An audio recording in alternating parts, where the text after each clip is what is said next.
জিয়াউর রহমানকে বন্ধুপ্রতিম রাষ্ট্রগুলো মূল্যায়ন করত একজন মানবিক ও বিনয়ী রাষ্ট্রনেতা হিসেবে। মহান স্বাধীনতার ঘোষক জিয়াউর রহমানের শাহাদাতের খবর দেশে বিদেশে ছড়িয়ে পড়লে বিশ্ব নেতাদের মধ্যেও এর প্রভাব পড়ে।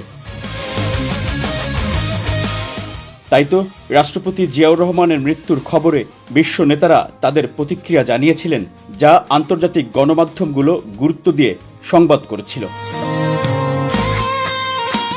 পৃথিবীর ইতিহাসে তার মতন নেতা বিরল, যিনি একাধারে প্রতিটি দায়িত্বে ছিলেন সমানভাবে জনপ্রিয়। সন্তান হিসেবে তারেক রহমানের কাছে বাবার এমন বিস্ময় গ্রহণযোগ্যতা গৌরবেরই, যেমনি গৌরব করেন গোটা জাতি।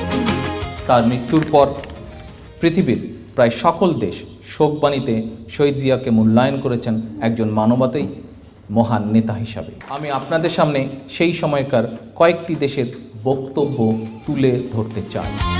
রাষ্ট্রপতি জিয়াউর রহমান সম্পর্কে বিশ্ব নেতাদের শোকবার্তায় আসলেই কি ছিল?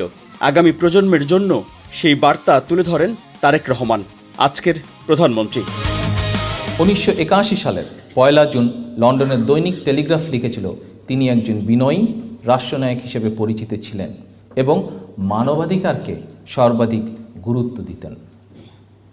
মার্কিন যুক্তরাষ্ট্রের তৎকালীন প্রেসিডেন্ট রোনাল্ড রিগান বলেছিলেন, সারা বিশ্বে সাধারণ মানুষের কল্যাণের প্রতি গভীর আগ্রহ, আইনের শাসনের প্রতি নিষ্ঠা এবং আন্তর্জাতিক বিষয় প্রজ্ঞার জন্য যুক্তরাষ্ট্র প্রেসিডেন্ট জিয়ার প্রতি শ্রদ্ধাশীল ছিল।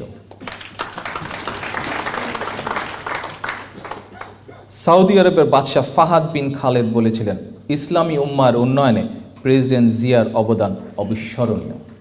তার মৃত্যুতে ইসলামী বিশ্ব একজন মহান নেতাকে হারালো।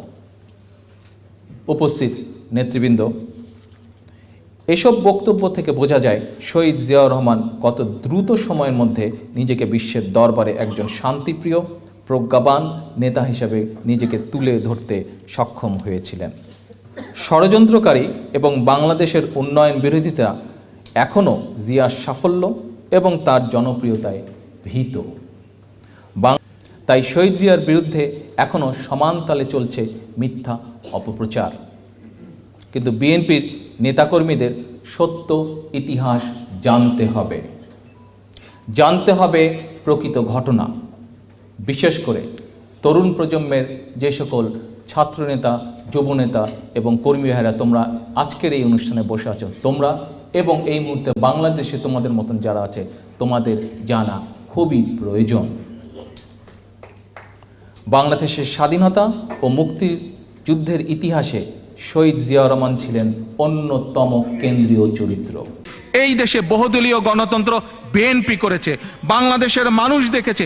এই দেশে কিন্তু এই সত্য তথ্যের যুদ্ধ যুক্তি দিয়ে মোকাবেলা করতে ব্যর্থ হয়ে 2015 সালের 7 জানুয়ারি তারেক রহমানের বক্তব্য, বিবৃতি গণমাধ্যমে প্রচারের ওপর নিষেধাজ্ঞা দেয় শেখ হাসিনা সরকার। তারা চেষ্টা করেছিল আমার কথা বন্ধ করে রাখতে।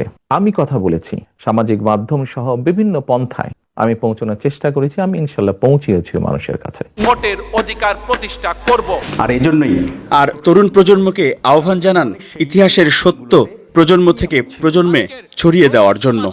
নতুন প্রজন্মকে, যেহেতু আমি বলেছি যে ভবিষ্যৎ তোমাদের, দেশ তোমাদের, দায়িত্ব তোমাদেরকে নিতে হবে। Miraj Hossain Gazi, open media cell, Dhaka. যদি তুমি ভয় পাও তবে তুমি শেষ, যদি তুমি রুখে দাঁড়াও তবেই তুমি বাংলাদেশ। Open media sell.